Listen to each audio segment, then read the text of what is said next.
Hey guys, Trevor here, and in this video, I'm going to show you how to delete messages on TikTok. It's pretty quick and easy, so jump right in.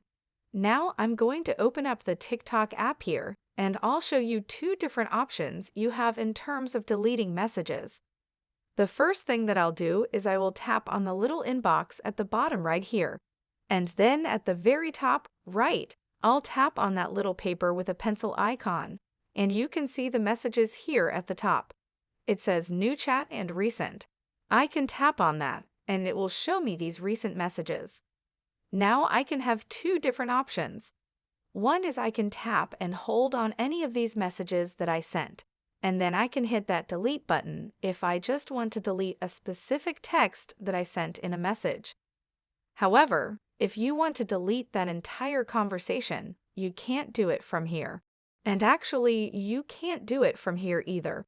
There's no way to swipe to the left or do anything here.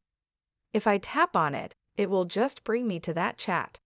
But if I go back here into my inbox, you can see under messages midway down is that message that I just sent.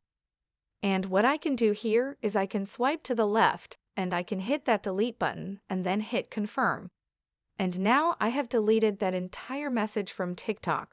So I can tap on the pencil and paper at the top right again, and you can see there is no message here with that user anymore. I've completely deleted that entire message string with that one specific user. Hope this helps. Thanks for your time today, and I'll see you on the next.